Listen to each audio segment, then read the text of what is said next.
My father was Judge Albert Cartwright, once Lieutenant Governor of the state. He was killed 2 years ago in a mysterious accident. We were not only father and son, but friends. The shock of his violent death still haunts my mind. My nights are troubled by strange dreams.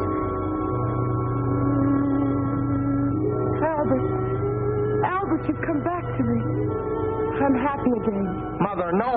This man isn't father. I thought my happiness was gone forever, but you've come back to me. Mother, listen to me, Mother. Don't waste your breath, Paul. She can't hear you. I am your father now. You're not. You're not my father. Dorothy! Dorothy! What is it, Paul? Dorothy, speak to Mother. Tell her he isn't father. Tell her. Of course he is. Look at the lovely bracelet he gave me. Isn't it beautiful? Has a lion's head. Dear Father, thank you. Thank you so much. Train. Stop the train!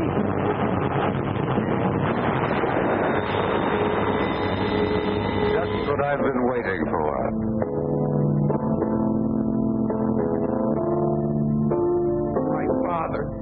The train! You! Mother! Mother! Mother! Paul. Paul, wake up! It's you, Doc. The way you were yelling, I thought a wildcat had broken in. What's the trouble? Nightmare? Yeah. What a nightmare. Well, you get up and dress. I'll go out and get breakfast started.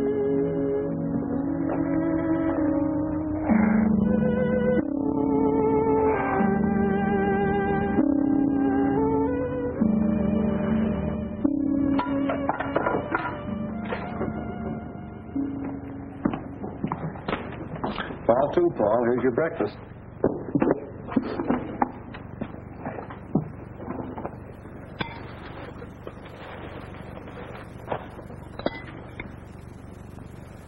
Doc, do you remember what you said once in psychology class? About the phenomena of dreams foreshadowing future events? Yes. But to healthy-minded people, a dream is just a dream. Come on, Paul. There's nothing like an early start for good fishing. Doc, I'd like to go home today. Home? Why, Paul, what's the matter? I'm worried about Mother. Now, look, you're not going to let a dream spoil our outing, are you? Why do you suppose Mother didn't want me home for the holiday? Well, she probably had some reason. Now, get on with your breakfast. I'd like to tell you about this nightmare I had, Doc. Well, all right, if it'll make you feel better. Let's finish our eggs, and I'll get the tackle, and you can tell me on the way down. He said, you have hallucinations. Come with me. I'll take care of you. And he held onto my arm. That was when you woke me up. Quite an extraordinary dream, but easily explained. At the inquest after your father's death, you remember, the engineer on the train testified that he caught a glimpse of the Acme Trucking Company sign as the truck pulled away. Although nothing's been seen of it since, it still remains the only clue to the unsolved mystery.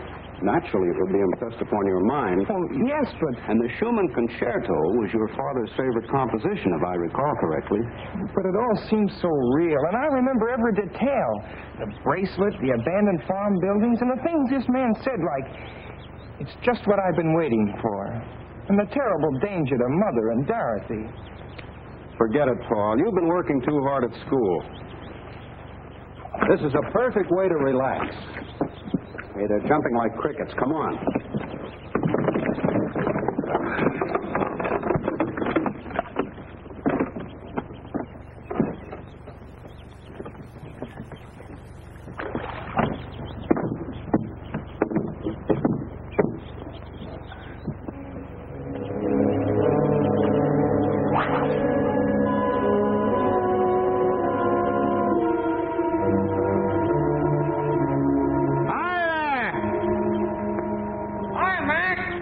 What are you doing down here, spying on us, you old fox? Sure, that's my racket. You better have your licenses. How you biting? Great. Better for you, Paul. Okay.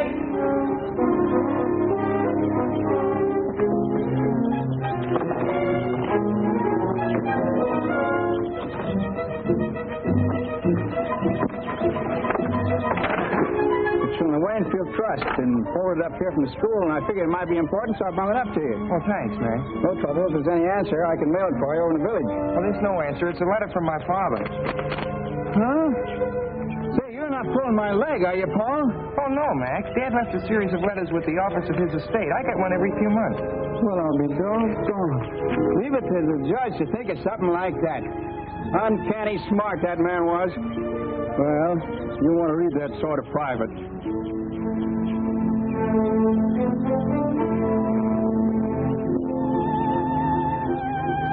Good fishing, huh? Fine, Mac. How long you figuring on staying up here? Oh, Doc. Yes, Paul. Would you mind coming over a minute, please? Now, so long, boys. Goodbye, Max.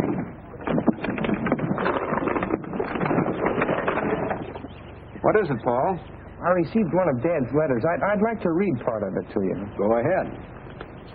It will be your responsibility as the man of the family to protect your mother and Dorothy by being constantly vigilant of their associates. I have always guarded your mother, who is so much younger than I. For in my experience, I've had ample opportunity to observe the cunning of unscrupulous impostors. Fits right in with your dream, doesn't it? Curious coincidence. Oh, I hate to ruin your trip, Doc, but I'd really like to go home. All right, Paul. It wouldn't do you any good anyhow with this worry on your mind, and if everything's all right, we can come back. Meantime, I can have a nice little visit with my sister. Let's get our stuff.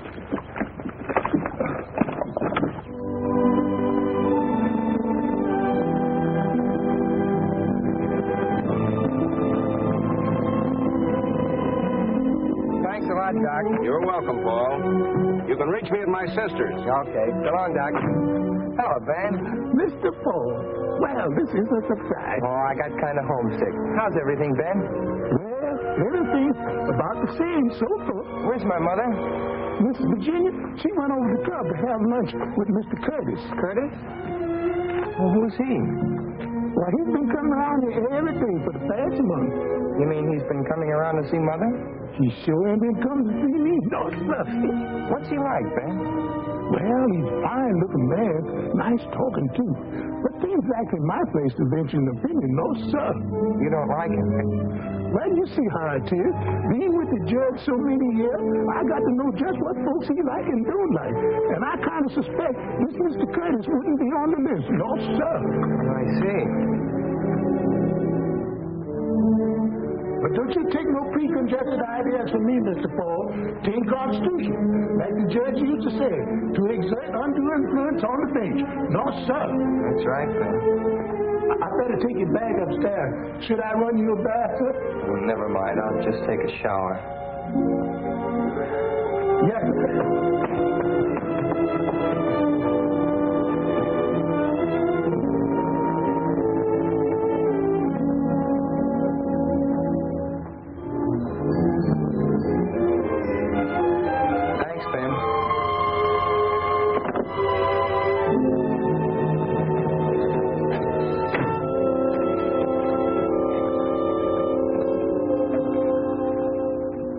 George?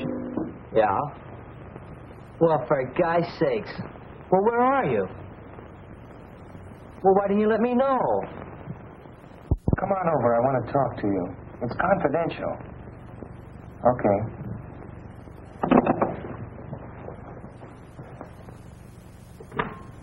Mr. Paul's home. Paul? What brought him home? Well, he said he got homesick. He's up in his room.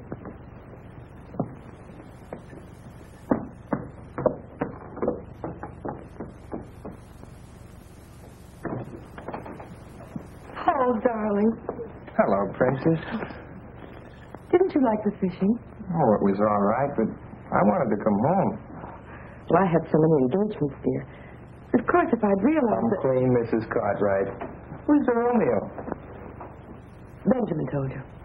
Well, his name is Brett Curtis, and he's most charming. You know, I haven't even been slightly interested in any man since your father died. But I must admit I like this one. You'll meet him tonight at dinner, and I want you to like him, too.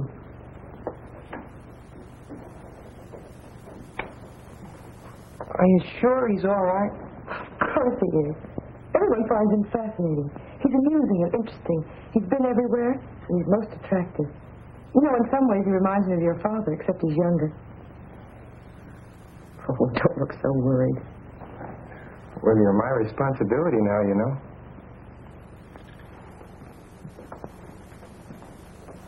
Paul, you know how lonely I've been. Yes, I understand that. I've got to change. I hope you have a decent suit to wear. I've been bragging about how handsome you are. I'll probably slide down the banister in my pajamas. If you dare. Oh, excuse me, Mrs. Cartwright. Hello, George. How's Lydia? Poorly, ma'am, poorly. But she'll be all right when she finds out Paul's home. Hiya, Paul. The old grind. Gosh, I'm glad to see you. What's all this confidential business? How about this guy my mother's got in tow? Oh, him. Well, what gives? Does he rate? By me, strictly poison. Dorothy and I are washed up on account of that guy. Oh, George, says she, you're so crude and callow. Why can't you be more like Brett? Smooth and sophisticated. Women, they get on my nerves. Sounds like a purely personal reaction, George. I'm after facts. Is he solid? Well, all I know is what I hear at keyholes. Mom and Dad say he's a cosmopolitan. But for my dough, he's a first-class... Oh. Hello, sis. Hiya, small fry. Hello. Well, what happened to the fishing trip, Paul? Canceled on account of family affection. What's with this Curtis I've been hearing about? You've been listening to George. You can just ignore it. Brett's positively out of this world, and the princess is mad about him. Yeah, and so am I. Well, at least he has manners, which is more than I can say for some people. Of course, it must be quite a shock to realize that one simply doesn't measure up to civilized standards. See what I mean? You know how we used to get along.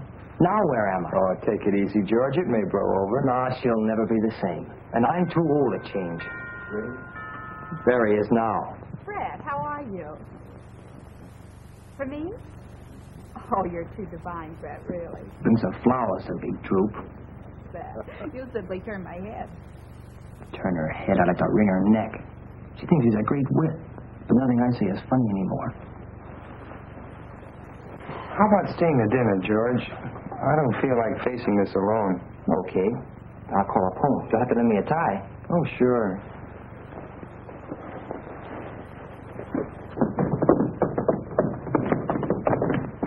Gosh, do I look all right? Maybe I should have gone home and changed. You'll do. How nice you both look. Paul, this is Brett. How do you do? I'm glad to know you, Paul. Of course you know George Hanover. Hello, George. I've been hearing quite a lot about you. Well, Mother and Dorothy have been giving you quite a build-up, too. Well, I hope you won't hold it against me. I feel as if I'd met you somewhere before. That's because Brett looks like Father. Well, I don't think so. Except maybe his nose a little. Thanks, Paul. I'd rather not look like anybody but myself. Paul is a great deal like his father. I understand you have his talent, too. Maybe. A speck of it. I've been reading one of his books on criminology. My friend, Professor Muhlbach, the psychiatrist, recommended it to me. The professor thinks your father had a brilliant mind. Well, Father's best book was never completed. I hope I'll be able to finish it for him someday. I knew you two would like each other. Dinner served, ma'am. Dorothy? Paul, I have everything you want. Dorothy, they're really beautiful. That's all right.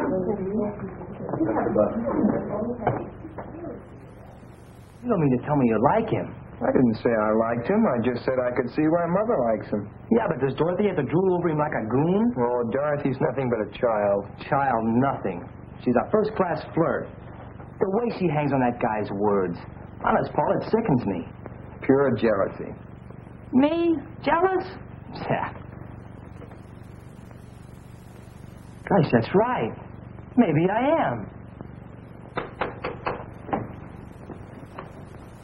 Paul, look. It was in the box with the corsage Brett gave me. Isn't it beautiful? It's a lion's head from India. Brett has such divine taste. Well, don't you like it? Nice girls aren't supposed to take jewelry from strange men. He's not a strange man.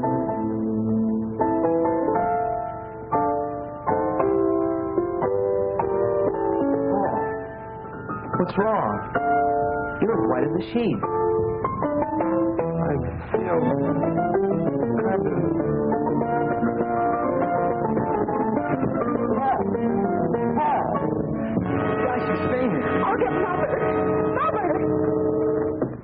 Dorothy. What's the matter, Virginia? What happened? I don't know. Dorothy said he simply keeled over. When he came to, he babbled something about a dream and wanting to see you. He seemed all right at dinner time. Let me see him. Feel better? Say, you know, I had an uncle once. He used to get fits. They had to put a spoon in his mouth. Hello, Doc. Well, young man, what's this all about? Darling, what is wrong? Nothing, Mother. If you don't mind, though, I'd like to talk to Dr. Vincent alone. Well, I guess I'll barge along home then. Hope you feel better, chum. Well, I'll be okay. See you tomorrow. Right. You look feverish. Oh, I just had kind of a mental shock. Remember the dream I told you about this morning, Doc? Yes? The part about Dorothy and the bracelet? Yes? Well, there's a man Mother's seriously interested in, and Who is this man, Paul? Brett Curtis, and he did give Dorothy a bracelet. But, Paul... And it was in a corsage, and there was the music, the same music, the Schumann concerto. This may sound kind of crazy, Doc, but that dream is beginning to happen. Now, wait a minute, Paul. Nothing has actually happened. The only similarity to the dream is the bracelet, and that could be a coincidence. You know, Dorothy's very fond of trinkets, and anybody who knew that might buy her a bracelet. As for the music, it's probably sitting on the piano. I wouldn't worry too much about it, son. Have you told your mother about this dream? No. Mother thinks I've got too much imagination. Besides, she's gone overboard for this Curtis, and you can't talk to people when they feel like that about someone. You're pretty young to know that. Oh, I felt the same way about a girl last year. Nobody could tell me anything until I found it out for myself. And you may be entirely wrong about this man. And the best thing to do is to find out all we can about him. Suppose you and I go down and see Bill Allen tomorrow. A banker doesn't usually take people at face value. We'll let him investigate. That's an idea. Oh, and Doc, when you go downstairs, I wish you'd drop in and meet Curtis. I'd like to find out what you think about him. All right, Paul. Now stop worrying.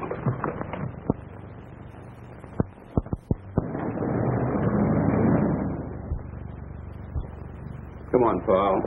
Mr. Allen's a busy man. Well, thank you, Mr. Allen. Goodbye, Paul. Goodbye, Bill. Doctor.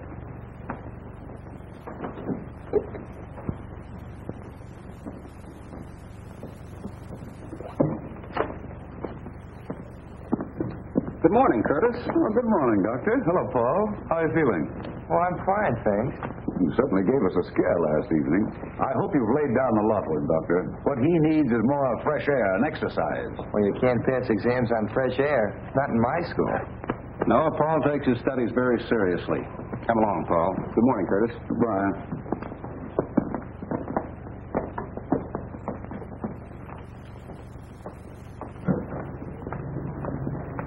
You don't suppose he followed us here? Oh, come now, Paul. The man banks there.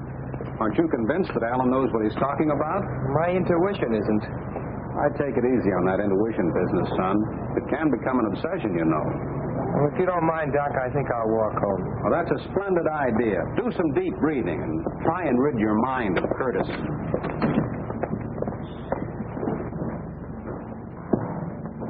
Hi there, Doctor. Going anywhere near the club? I go right by there. Hop in. Oh, thanks. It's useless to find a taxi when you want one. I don't drive myself. That's unusual. I thought everybody drove these days. Well, I was in rather a bad accident when I was a youngster, and it made such an impression on me that I never learned to drive. Where's Paul? Oh, he decided to walk home for the exercise.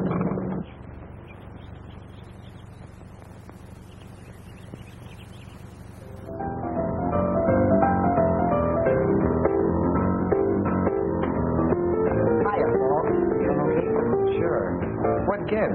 Well, the gang's here, and we're going down to the river to watch a boat race. Kind of want you back to come along. Hello, Lydia. Oh, Cartwright. Well, if you aren't the absolute limit, not letting me know a thing about coming home.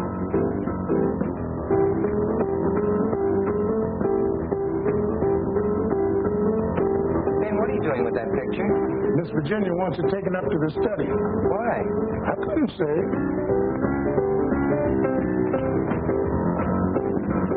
Where's Mother? Downtown. She'll be back for lunch. Come on, let's go. We don't want to get down there after it's all over. Okay, come on. Come on, Lydia. Okay, gang, I guess we can all get in my car. We can all stay. Yeah, that's all right. Come on, Paul. I'll see you later. Paul, are you deliberately trying to avoid me? Because if you are, I'd just as soon you come right out and say so. No, I'm not, Lydia. I just don't feel like going, that's all.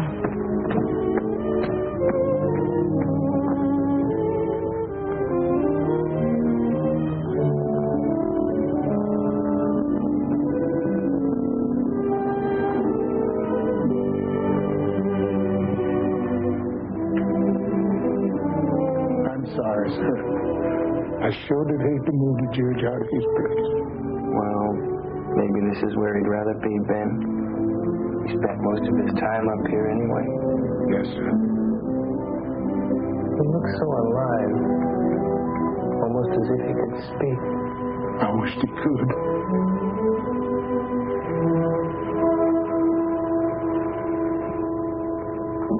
Ben, when is Curtis coming here again? He's coming to lunch. I want you to do something for me. Anything you say. When you take his glass off the table, don't touch it.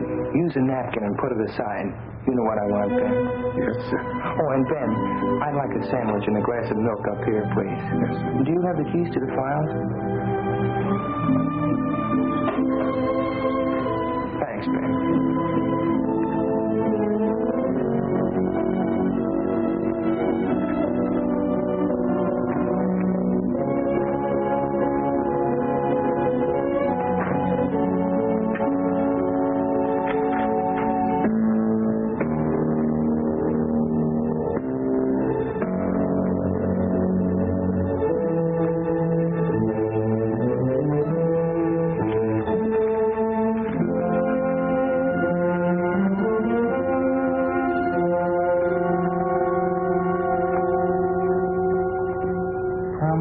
Unsolved crimes is the record of Claude Barrington, an amazingly clever and dangerous individual. He was suspected of innumerable crimes, including attacks on young girls, even murder. Yet the police have never been able to find sufficient evidence to warrant his arrest. His quick disappearances, the failure of witnesses to identify him, the lack of fingerprints or photographs indicated a marked talent for crime. Suspicion first fell upon Barrington when in 1932 he married a wealthy young widow, Cecilia Gordon, who was drowned within 6 months of their marriage, leaving him a substantial legacy.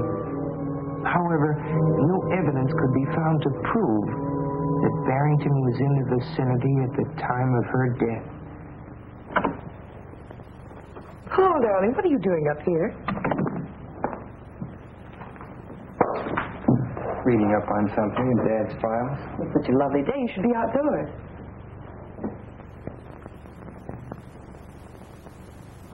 I'm sorry about moving the picture. I wanted to change things in the living room. It's so old-fashioned. I wanted to brighten it up a bit. It's all right, Mother. Paul, are you going to make things difficult? I haven't said anything. What you say, it's your attitude. Why don't you like Brett? I just don't want you to make a mistake, that's all. How much do you know about him? Everything. He's told me all about himself. Paul, why are you so mistrustful? I received one of Dad's letters yesterday. Maybe you'd better read it.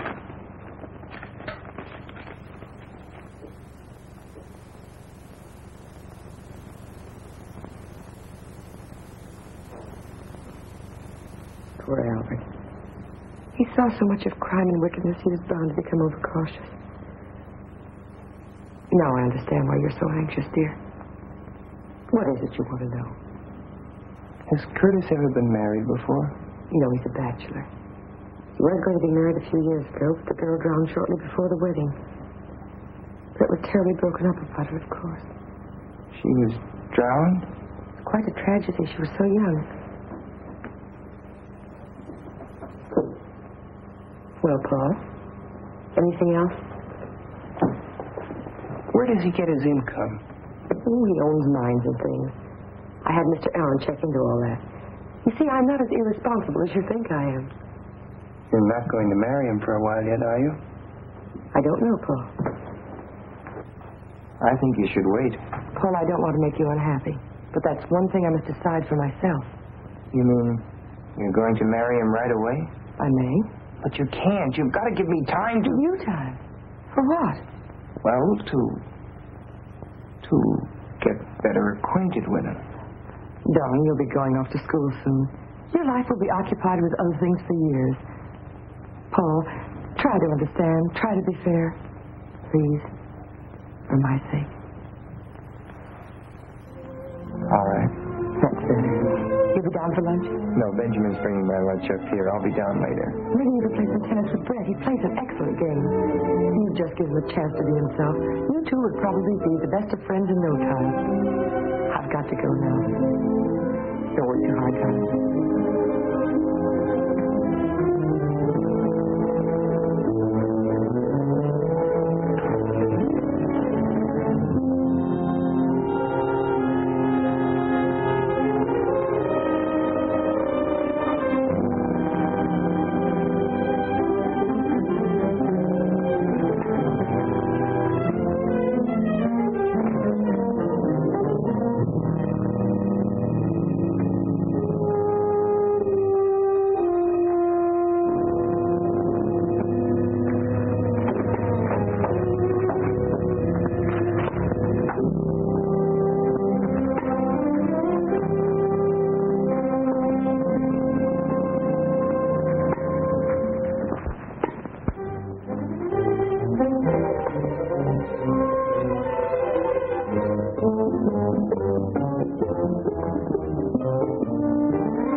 Lucky I got 2 games. Pay up, lady.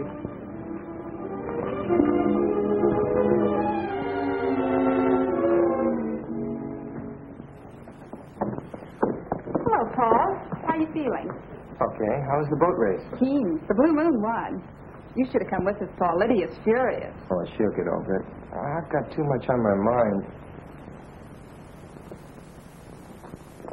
Any lunch left for me, Ben? There's sandwiches and milk in the breakfast room, Miss Doris. Oh, thanks, Ben.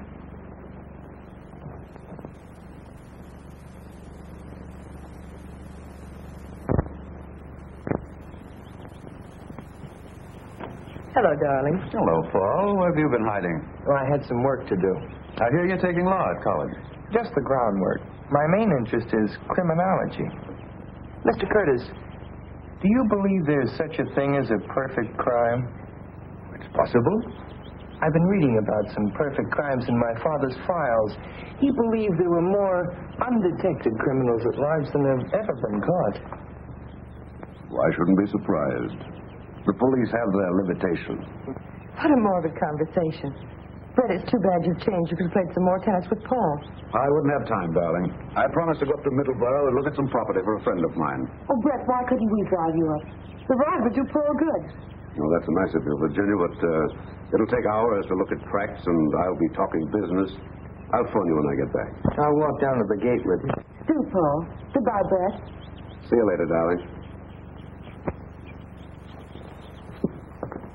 Understand you've traveled a lot. Well, yes, I've always been curious about what was beyond the next horizon. Ever been in Nevada?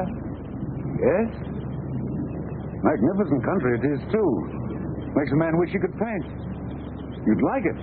What's Reno like? Oh, that's indescribable. It's a hodgepodge of Wild West and Wild East. Cowboys, divorcees, mink and mustangs, Jude ranches, and the real thing all shuffled together. I'd like to see some of those old ghost towns. And a real silver mine. Well, I have an interest in several mines. Perhaps we'll take a trip someday.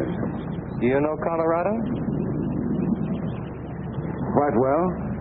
Waynfield must seem pretty tame after those places. I've seen pretty much everything worth seeing. I'll be glad to settle down right here. Well, goodbye, Paul. See you tomorrow. I hope we're going to hit it off together. So long.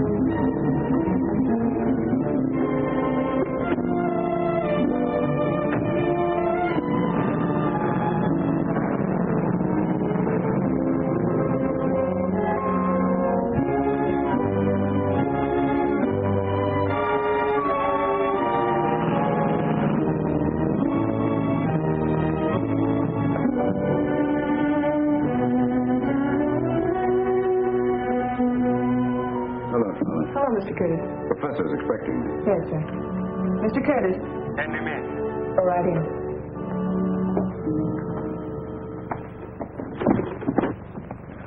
Good afternoon, Professor. Hello, Curtis. Well, how does it go? There's a new development. The boy? Yes, he came home unexpectedly. Hostile? Definitely. A neurotic type. Interested in criminology. He asks a lot of questions. Remarkably intelligent for his age. I have the feeling he knows more than he should. Does his attitude affect her? It hasn't yet. But he's a persistent little devil. This morning he made inquiries about me at the bank. Nothing to worry about there. Everything is in order. This afternoon he was looking through his father's files. When he came downstairs, he asked me if I believed there was such a thing as a perfect crime. You'll bear watching. Has she accepted you? She hasn't yet, but she will. What's the girl's attitude? Oh, Dorothy. A complete conquest. A little beauty, too. Be careful. I warned you before. That weakness of yours will ruin all our plans. Don't worry. Nothing will ruin our plans. I waited a long time to get back at Cartwright. I'll make them pay for his meddling interference if it's the last thing I do. You'll do as I tell you. Don't forget, I'm in this, too. Perhaps I made a mistake. Perhaps I should have kept you as a patient instead of making you an associate. Don't forget, I'm concerned with the financial outcome in this case, not your personal revenge. You have nothing to complain of. Everything's working out.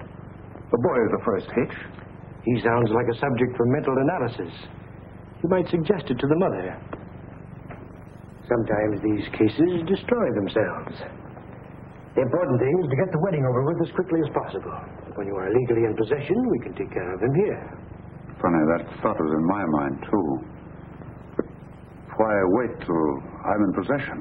As her husband, you would be in a position to comfort her. As her fiancé, such a tragedy might cause a revulsion against you. That's true. Therefore, you must lose no time. The stakes are high, and there's constant danger if the boy is following the Barrington trail. Barrington is legally dead.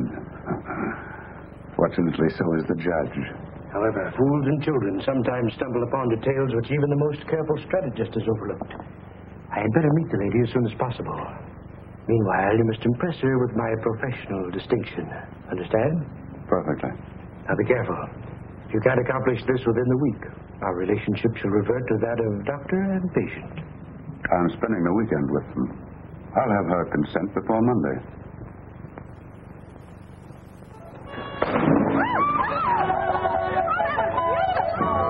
I give up. Brett, you bewitched the dice. I seem to be lucky in everything but love. You don't really mean that. Virginia, why do you keep putting me off? You promised me you'd give me time to think it over. You know how much I care for him. It's been lonely. Why should we put off the happiness of being together? Brett, the wine is wonderful.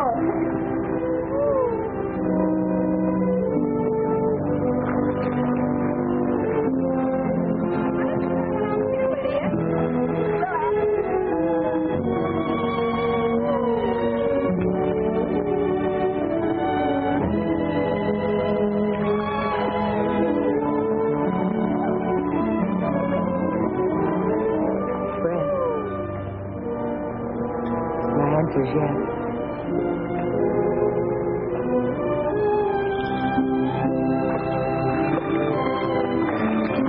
When, Virginia? I'll give a dinner party and announce it. You're not going to put me through a formal wedding, are you? No, just a dinner party. We'll slip away quietly and I'll send the announcements out later. Good. We'll elope. No. It sounds so young and reckless. It would seem right with two grown children. Brett, you do like them, don't you? like them. A handsome, full-grown family on a silver platter. And you? What more could a man ask? Darling, do you realize that you haven't kissed me since we've been engaged?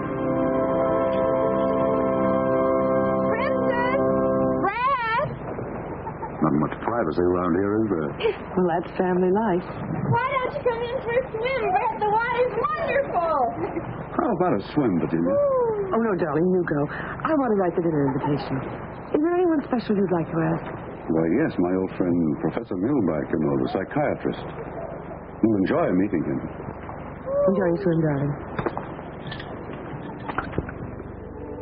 I wasn't supposed to tell you this, but I think it's only fair you should know. Oh, I kind of suspected. I guess they didn't tell me because they know I don't approve. No. I don't either. What? I thought all you girls were goofy about him. Now, I was at first, but not anymore. Uh-huh. No, really, Paul, I mean it. Remember the other day by the pool here? Yeah? Well, Brett came for a swim. Once when I dived under, I don't know how to tell you this. I haven't told anyone. What happened? Well, he swam underwater, got a stranglehold on me, and started kissing me. I know it doesn't sound like very much, but it's horrible. Can't describe it. I pulled away. He followed me and said he hadn't meant any harm and asked me if I'd just forget about it and be friends. I felt sort of queer about him ever since. You won't mention this to him, will you? No. And don't you say anything about it. What you've told me adds up with other things. What other things? Oh, I can't tell you now. The trouble is I may be wrong. I haven't any proof, just a hunch. Nobody wants to believe me. I believe you, Paul. Thanks, sugar. Well, there's Dr. Vincent. I've got to talk with him. You better run along with you. Oh, but Paul, are you... Well, what I mean to say is, you still like me, don't you? Oh, sure. But everything's on ice for a while. No dates. That's all right. Only, don't forget. Okay, funny face.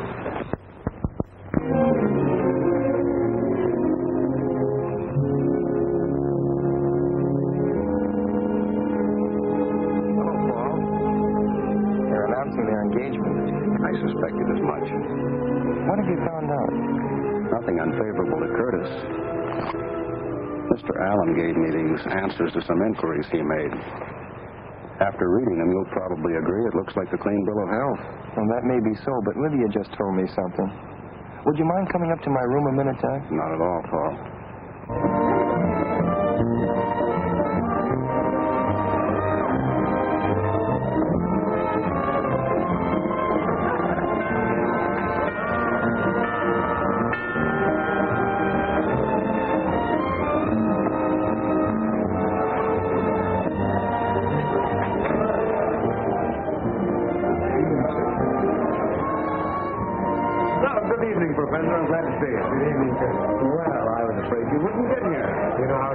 Something at the last minute. Of course. Virginia, this is Professor Muhlbach. Mrs. Cartwright. How do you do, Professor Muhlbach? I'm honored, madame. It's most gracious of you to invite me. Brett told me so much about you. I was anxious to meet you. Thank you, madame. Happy occasion, they say. Curtis is a lucky fellow. Come in, Professor. Thank you. Now I'll show you something in the Barrington record that ties in with what Lydia told me. This drawer was locked. It's been opened. Maybe you just thought you locked it. No, I'm sure I locked it yesterday. I haven't opened it since. Curtis was here, too. May I come in? Or is this a private huddle? Hello, Doctor. Hello, Dorothy. The princess wants you in the drawing room. There's a big psycho something or other that she wants you to meet. Friend of Brett. You too, Paul. Oh, I don't want to go down. But, Paul, you must. You can't spoil Mother's party. That's right, Paul. Come along. We can talk later.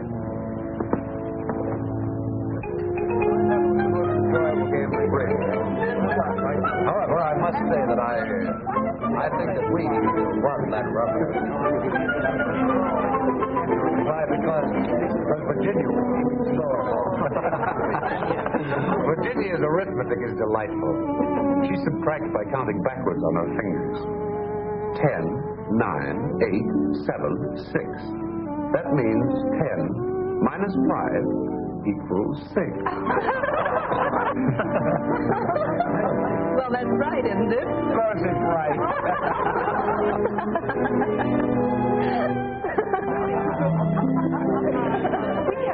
We had a perfect score. Well, tell me about psychiatry, Professor. It must be very interesting.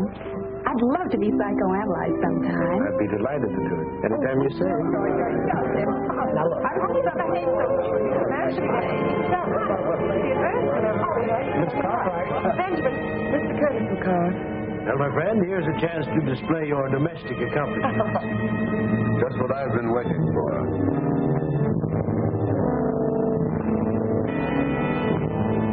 Just what I've been waiting for.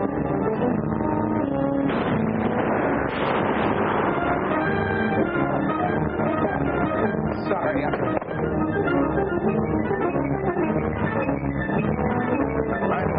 Here, Walter. Stay here, Virginia. I'll take care of him. Paul hasn't been himself lately. An extremely sensitive boy, madame. I would like to talk to him. I have been most successful with the juvenile neurosis. It's nothing serious, Professor, I'm sure. Paul, what is it now? The words in my dream. Curtis said, "It's just what I've been waiting for." When he said that, I could hear the train coming and then the crash. Gosh, Doc, it's spooky. It's got me. You've got to pull yourself together, Paul. Now, let's look at this thing realistically. I understand Bill Allen's going to announce the engagement. He's known your mother all her life. Do you think he'd sanction a match if he weren't sure of Curtis? I can't figure it out. Maybe I'm going wacky, Doc, but I could swear he's Barrington. Barrington's dead, Paul. I don't believe he is. But it's too fantastic.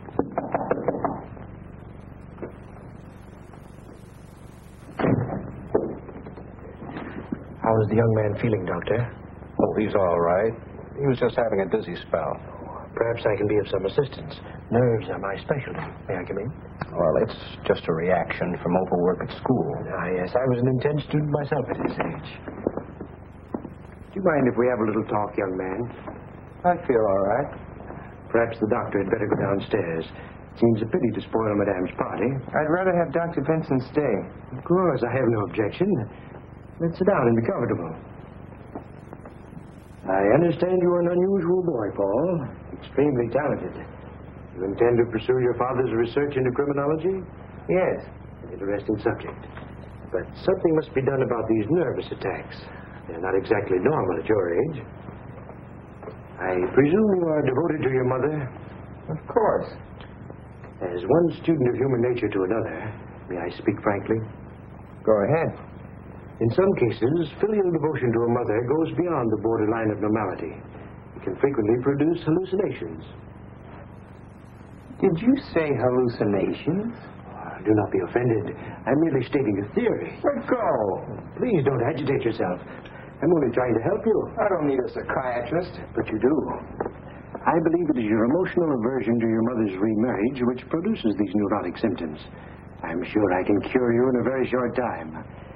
I would like you to place yourself under my care at Restview. Restview?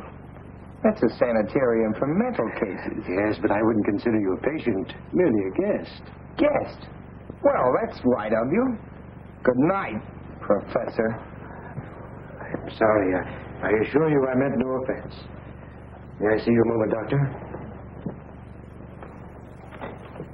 I'll be right back, Paul.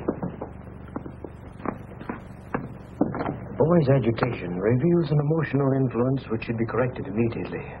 I hope you can persuade him. I'll speak to him. Good.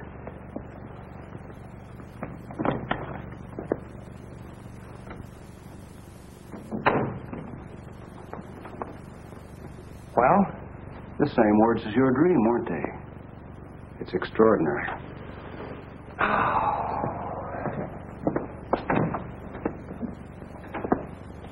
Those two are mixed up together somehow, Doc. Hallucinations. Do you believe that stuff? I've read about it in textbooks. And according to him, I've got him. He seems to think so. What else did he say, Doc? Well, he wanted me to ask you to go to his sanitarium and let him analyze you. You know, Doc, that might not be a bad idea. But I don't think it's necessary. But, Doc, I might find out something up there. Yes. But, Paul, if those two men are what you think they are, it'd be mighty dangerous. Oh, you could come up every day and keep an eye on me, couldn't you? Yeah. Besides, it might be a good way to stall for time. I'd make Mother promise not to marry Curtis till I got back. But, Paul... And meanwhile, you could take these to Armstrong and get him to analyze them, their fingerprints off a water glass. Curtis? I'll talk to Muhlbach. Oh, you're a very clever boy. Thanks, Doc. I'd be in a tough spot without you. Maybe we're both crazy. Then again, maybe we're not.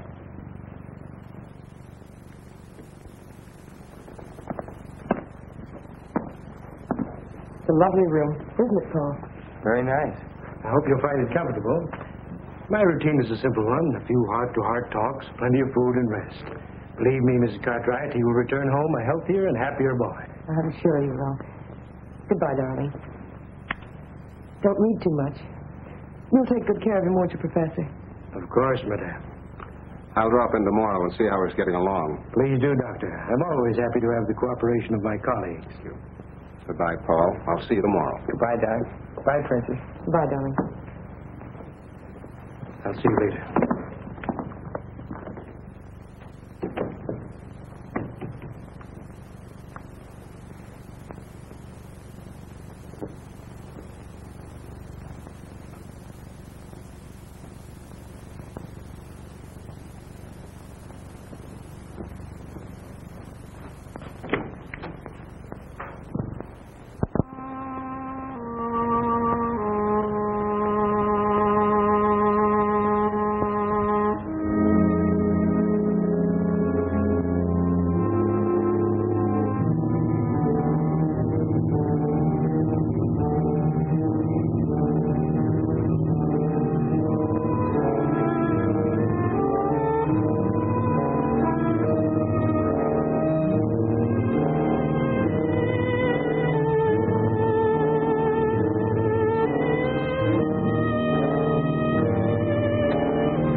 Outside, please. I'll get the number for you. Well, I forgot my tennis shoes. Do you happen to know where I could get a pair? I'm sure Professor Muhlbach can lend you some. Thanks.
Come in.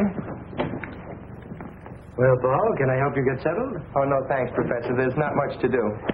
That's a funny place to hang your coat. Oh, I got tired of looking at myself. Same old face. Touch of inferiority, eh? We'll overcome that. I encourage tidiness as much as possible. Orderly room, orderly mind.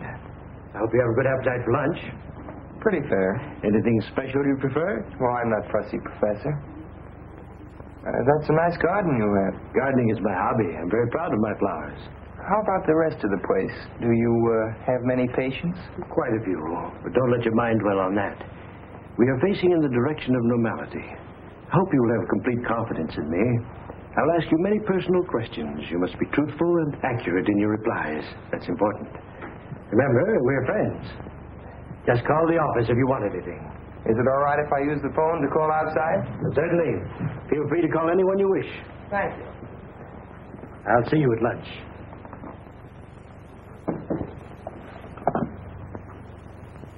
I'd like to get Waynfield 1531, please.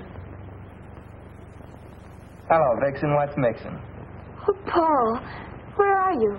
I'm up at Middleborough getting my brain unscrambled. It's all very scientific. Cures hives and hangnails and improves the disposition, it says here.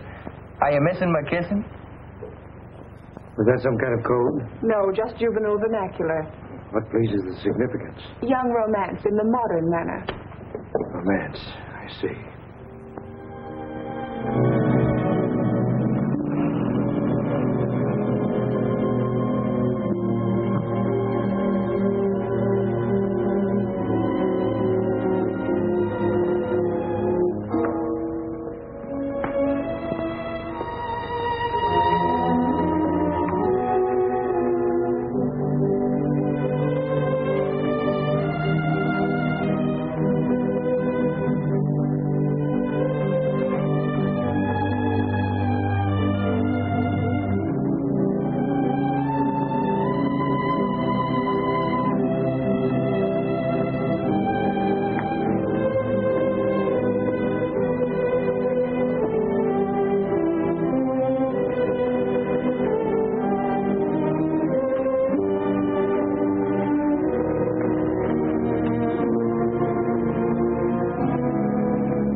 What are you doing here? Well, I can't sleep. Nightmares. I'll get you a sedative. Go to your room. We don't permit the patients to wander through the corridors at night. Well, I'm not a patient. I'm a guest. I must admit the boy puzzles me. I can learn nothing from him except that he suspects you. I'm sure he knows you're Barrington. How he arrived at that conjecture, I don't know. From his father's files, I found the Barrington folder in his desk. The boy's as persistent as his father was. I won't be in the clear until I get squared with the entire family. It'll be quite ironic, won't it? The elusive Barrington, married to the widow of the Honorable Judge Albert Cartwright. He won't be a fault to help it. Right now, his main idea is to delay the marriage. He's managed that already. She promised him not to marry me until he returns. There must be some way to overcome that. Find some pretext to leave town, then persuade her to join you. You should have sufficient influence to overcome her promise to the boy. I will detain him here as long as possible. As soon as I have word from you that the ceremony has been performed, this troublesome opposition can be eliminated. How do you propose to do it? I will attend to it. Come in. Mr. Curtis, ma'am. Oh, Brad. I didn't expect you so early. I had to see you, dear. I have to go to Washington on business. Oh, darling, what a shame. I want you to come with me. We can stop off at Richmond and be married. I couldn't do that, Brad. I promised Paul. Are you going to let Paul spoil things between us, Virginia? Darling, don't even think such a thing. Then come with me. We'll turn the trip into a honeymoon. Couldn't we wait till Paul gets back? I'd feel so much better about it. Virginia, from the first moment we met, everything went perfectly between us. Then Paul came home and you began to change. Nonsense. We announced our engagement. Everything will go as we planned. Let's go down and get the license and have it over with today. Right now. I couldn't. Very well, then. Just as you wish. I'll be leaving this afternoon. I'll be gone for several weeks. Brett, do you really have to go? Perhaps it'll be just as well if you had time to think this out alone. I want you to be sure of your feelings, Virginia. But I am sure. You know that. Then why not marry me and stop worrying about Paul? I can't help being concerned about him, Brett. He's my own boy. But he's getting the best of care. Muhlbach will have him well again in no time. Let's call him up and find out how he's getting along.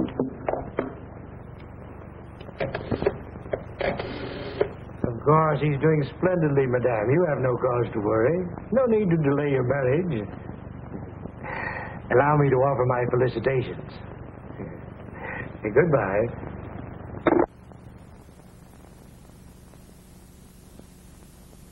How long will it take you to check some fingerprints? Whose are they? Curtis, Paul got them. He asked me to turn them over to you. He's a chip off the old block, all right. The judge hung on like a bulldog whenever he got his teeth into anything. That's right. I'll have these checked just to prove there's nothing to it. Let me see. Where does Curtis hail from? Oh, he's lived in Oregon, Nevada, Colorado, California. California's good. They get thumbprints on driver's licenses. Curtis says he doesn't drive. Well, we won't take his word for that. Check those with Washington, Tom, and try the California License Bureau. Okay, Chief. So long, Doc. I'll let you know, Doctor, if anything develops. Goodbye, Mr. Armstrong. Thank you.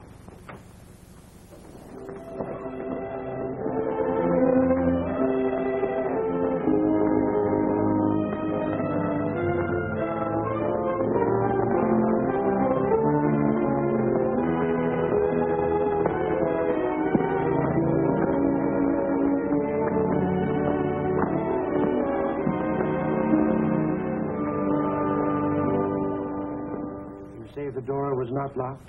Why should it be? Sometimes we lock doors as a precaution against somnambulism. There's part of the notes here that you complained of having a nightmare. Can you tell me about it? Only that something dangerous was going to happen. Do you have such dreams often? Yes. Can you remember anything definite about them? Train, my father's death. I dream of that often. I understand, of course. Shocking accident. It preys on your mind. It wasn't an accident, Professor. It was murder. That was never proven. You have some theories on the subject? Yes. Indeed. I should be interested in hearing them. Well, I'd rather not talk about them now, Professor. It gives me a headache. Very well, Paul. Now, what would you like to do by way of diversion? Oh, I see you have some binoculars. They must be good ones. They are excellent. Would you like to examine them? Could I? Of course. Go right ahead.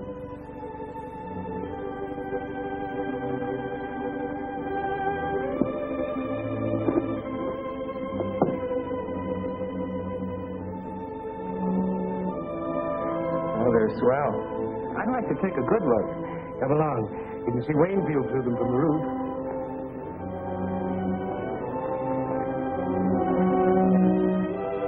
There's the county seat down there. From From here, you can see Waynfield.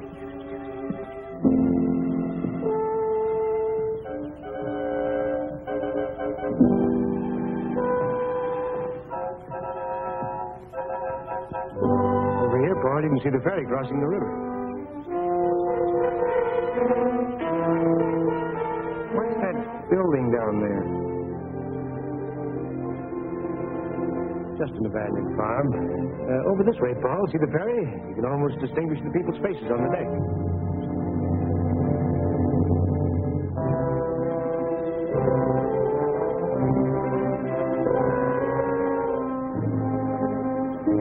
Nice binoculars. Yes, yeah. Well, there's Dr. Vincent. We better go down. Would you mind going to your room? I'd like to have a talk with the doctor. Then I shall send him to you.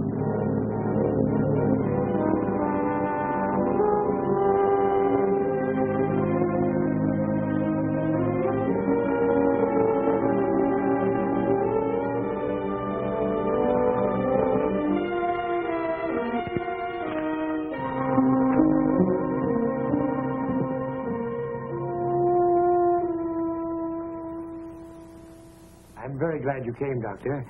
I'm having a little difficulty. I feel there's something on Paul's mind which he does not confide to me. If there's something you know, you may speak freely. All I know is he has nightmares about his father. That he has told me, but he will not say any more. His reticence hinders my diagnosis. If you could persuade him to discuss these matters more fully, it would be of great assistance. I'll see what I can do. Where is Paul? In his room.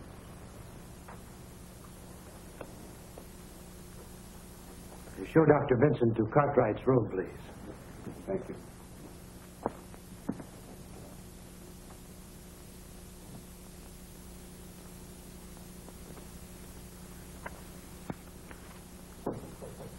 Come in. Hello, Doc. How are you, Paul? Sure glad to see you. How's Mother? Oh, a little worried about you. Otherwise, all right. I saw her this morning. Well, Professor Muhlbach's a good host. I'm enjoying it here. That's fine. Oh, look, Doc, I found something in Plato I'd like to show you.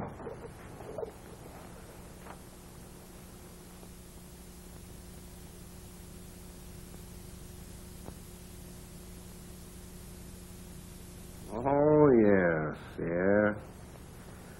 Great chap, Plato. Modern today as he was in his own time. Paul, how'd you like to take a little ride with me? Well, that depends on Professor Muhlbach. We'll have to ask him. Well, let's do that.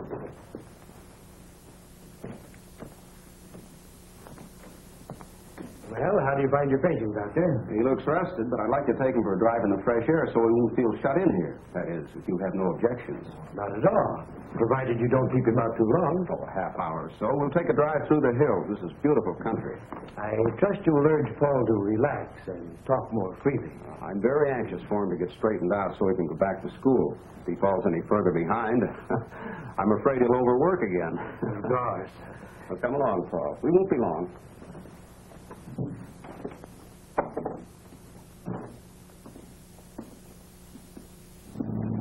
That was luck. I didn't think he'd let me go. He couldn't very well refuse. I saw Armstrong. He's having the prints checked. And Paul, while I was at the city hall, I saw your mother and Curtis go into the marriage license bureau. But, Doc, she promised me. I know how you feel. It hasn't been easy for me to accept this situation either. Maybe you won't have to. What do you mean? There's an abandoned farm building near here, exactly like in my dream. I saw it from the roof. Paul, one ramshackle old building looks much like another. Maybe. But something very strange happened on that roof this afternoon. I had a feeling that Muhlbach was going to shove me off when you drove up. Are you sure you're not just imagining these things, Paul? Sure, I'm sure. And I'll tell you something else, too. Curtis drove himself up here last night. Curtis driving? That's strange. He told me he couldn't drive. I know. That's why I got the license number. I thought maybe you could find out who owns the car.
from the truck.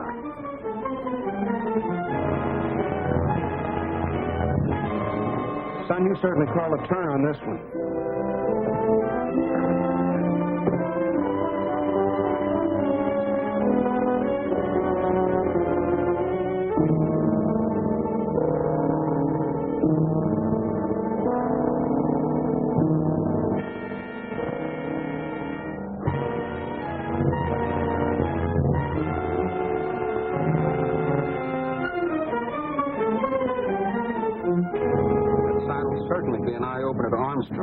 We'd better take it right over to his office. You'd better. I'll have to go back or Muhlbach will get suspicious.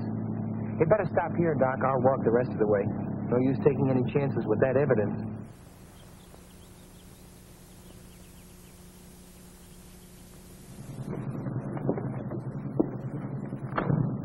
I don't like to see you go back in there feeling the way you do about that place. Oh, I'll be all right. I've got to go in and stall for time. If things get too hot, I'll phone Lydia and say I'm lonesome. That'll mean get here quick. All right, Paul, but take it easy. I'd better go home and clean up a bit, then I'll go right over to Armstrong. So long, Doc. Darling, don't be angry. Surely one day doesn't make that much difference. I've promised Dr. Stone he could marry us. You wouldn't want me to hurt his feelings, would you? Well, why can't we go over there now? Why wait? We can spend tonight and tomorrow at the lake and then go on to Washington. After all, I must think of that contract, Virginia. Even a man in love has to think of business. All right. I'll call Dr. Stone, see if he can't find some town free. He ought to be able to work us in somewhere. A ceremony doesn't take long. Do you want me to call him? No, I'll do it.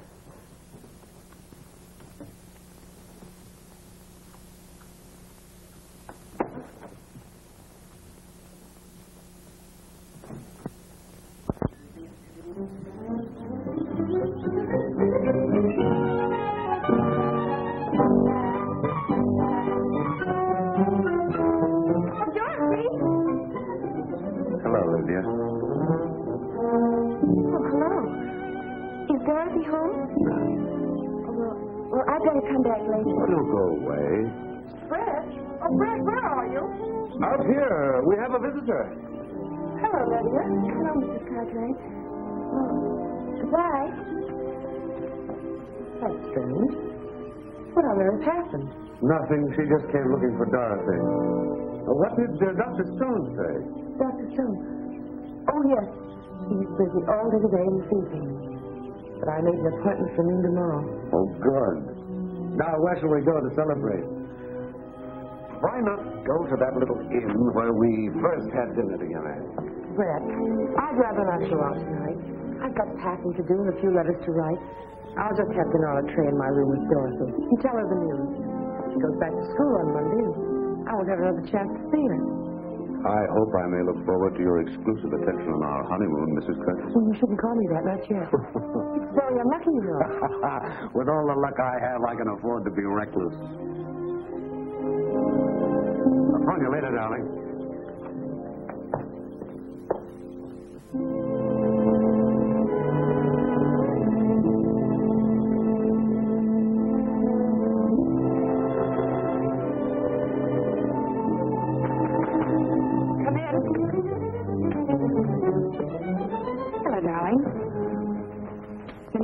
No, dear. You've been crying. Just my nerves, that's all. Benjamin's going to bring supper up here. I thought it'd be nice and cozy, just the two of us. Come on, sit down, darling. Something is wrong. You're packing. Dorothy, Brett and I are going to be married tomorrow. Married tomorrow? For a minute, I thought you quarreled with him. Brett has to go to Washington on business. He decided to make the honeymoon. He's breaking my word to Paul. That's what has me upset, I guess. I'm worried about him. Mother, don't be foolish. After all, it's your life. Paul won't mind as long as you're happy. Where's he going to be? What are you going to wear? I'm going to be there, of course. Of course you are, dear. You're going to be my bridesmaid. Oh, darling, that's marvelous. What'll I wear? Oh, just something simple. Your blue dress. We're going to be married at the minister's house, and then we'll leave you at the Allens. Brett and I'll go up to the cottage for a day or two before we go to Washington. What did he say? Did he kneel down? Of course not, silly. But he was very determined about not leaving me here. Hombre is so masterful. You'll write to me, won't you? Of course. Every day. That's the story, Mr. Armstrong. And strange as it sounds, you must admit it's not just a figment of Paul's imagination. I've run across some strange disclosures in my career, but the stream detection beats anything I've ever heard. Want me? Yes, take a look at that. Hey, where did this come from? Paul Cartwright dug it up on an abandoned farm in Middleborough, near the Muhlbach place. Well, I'll be doggone. All we need now is the truck that goes with it. Better start a search up there. Send the car out. Any news on the fingerprints? No, not yet. Put in the call and speed it up. Miss Barber, didn't you get that number yet? It must answer. Lydia's waiting to hear from me. Hello? Hello?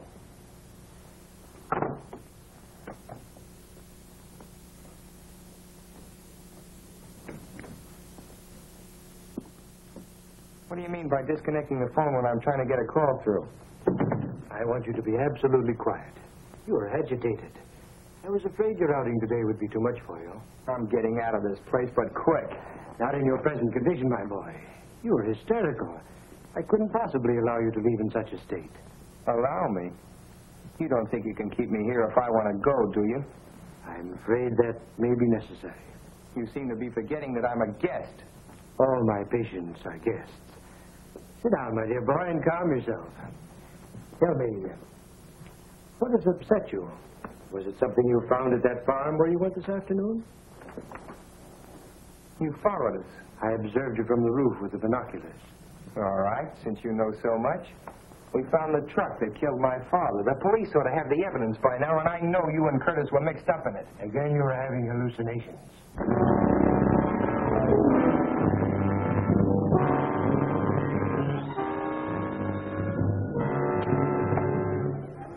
Hello. Oh, hello, Professor. Where have you been? I've been trying to reach you for the past hour. I went to the station for tickets. We're being married tomorrow noon. That's impossible now. I'll explain when I see you. Meet me in half an hour at the east end of the golf course. I'll be there.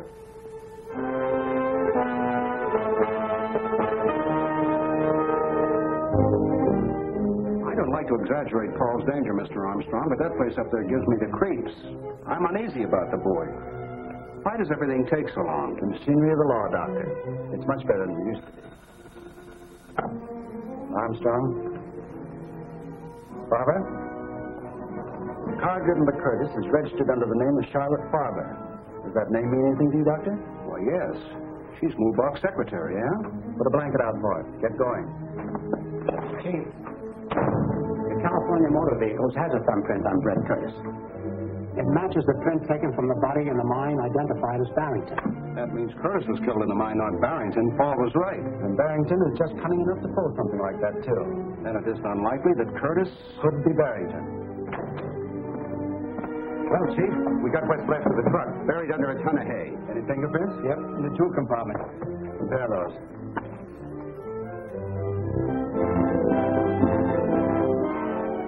They're match, all right. They match the Curtis prints Paul got from the water glass. Well, are you satisfied? Go to the country club. Pick up Brett Curtis.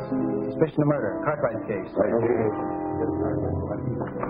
We've got to get to that boy, Armstrong. Muhlbach and Curtis are working together, and there's no telling what may have happened to him by this time. Let me in the Muhlbach place at Middleburg.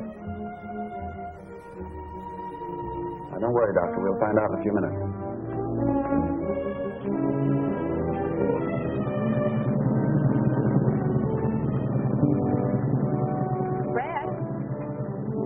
Hello, Dorothy. What are you doing here? Princess told me about tomorrow. Fred, I'm so thrilled. Mother's going to let me be a bridesmaid. Isn't that wonderful? I thought we might drive down to the florist and get dozens of roses and take them to the cottage. I want to do something special, and I'm sure the princess would love it. That's a charming idea, Dorothy. I should have thought of that myself. Well, then, let's go. Now, just a moment. I was going to meet somebody here. But I'll leave a note for him. Don't be long. Sir, that's strange. Come on, Doctor. My car is downstairs.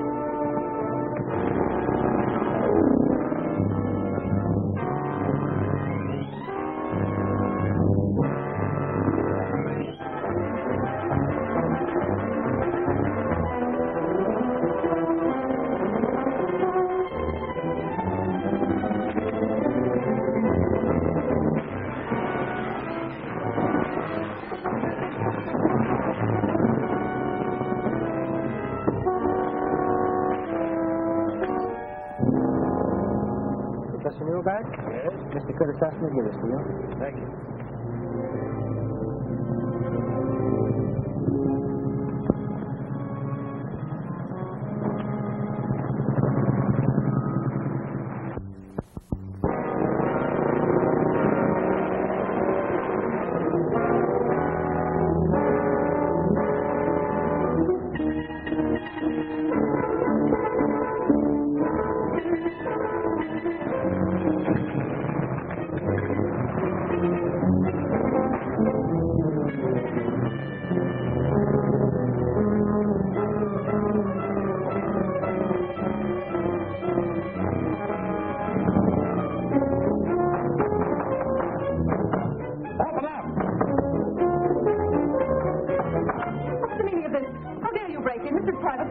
Sure, we know. We're just nuts looking for a padded cell.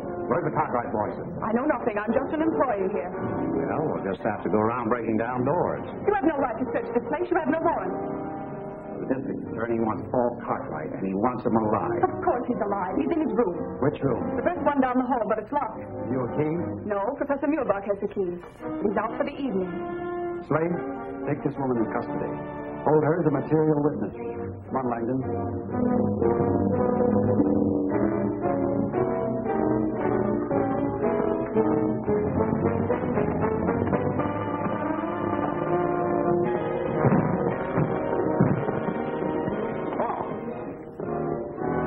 Too late. I'm not so sure. Look at this. Good boy. He got away. I hope. There's no connection here. We can call from the switchboard.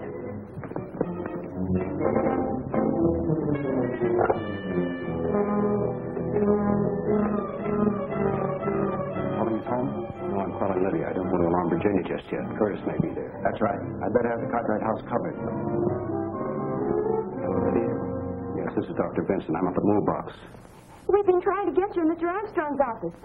Paul's here. Hello, Doc. Oh, sure, I got out. What? I knew it. Boy, this is really it. What is it? Hello, Lydia. Paul come home for the wedding? What do you mean wedding? Well, don't you know? Mrs. Cartwright's marrying that Jude Curtis the first thing tomorrow. How do you know? Well, I saw Dorothy and Curtis come out of the forest with a big box, and they drove off in her car. Like Peppers told me, they were going up to decorate the cottage on account of Mrs. Cartwright. Curtis and Dorothy have gone up to the cottage alone? Yes. Listen, Paul. Just a minute, Doc. Curtis and Dorothy have gone up to the cottage together alone. What? Doc, my sister and Curtis went up to Lakewood. She's alone with them. Muhlbach knows the police are happen. Anything can happen. We're getting out there. So long. Where's the car? Outside. Lydia, you better stay here. You're me. I'm coming with you. Well, why doesn't somebody tell me something?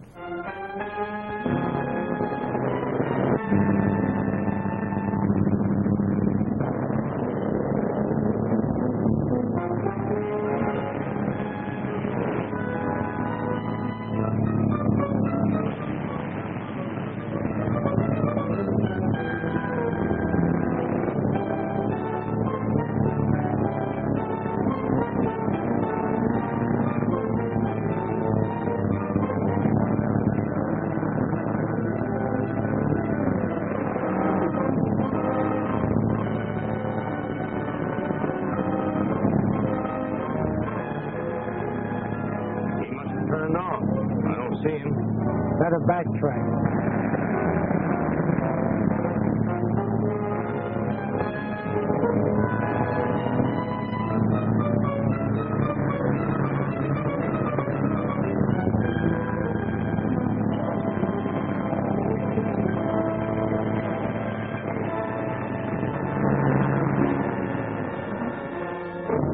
Put up your hands and get out.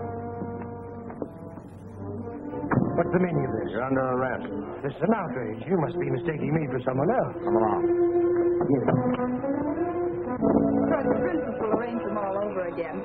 She can make flowers look as if they just grew out of a vase. Well, we better be starting back, Fred. What about a ride in the lunch?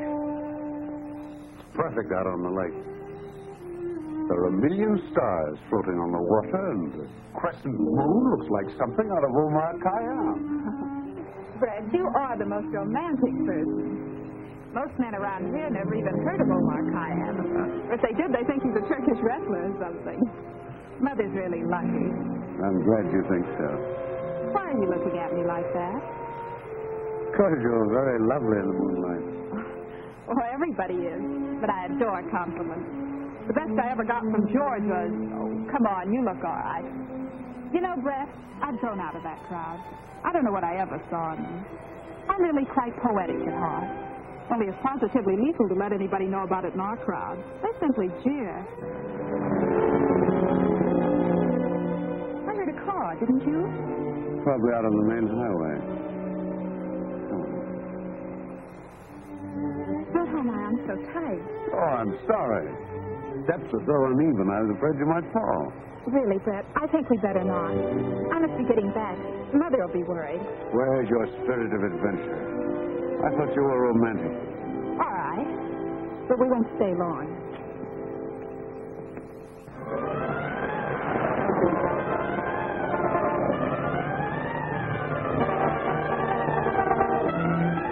They're here, all right. No right side of the house. There's a light in the boathouse.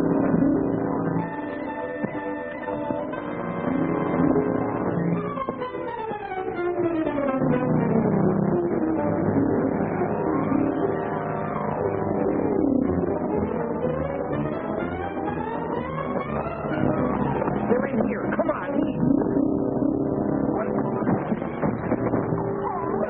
All right, Barrington. You meddling fool.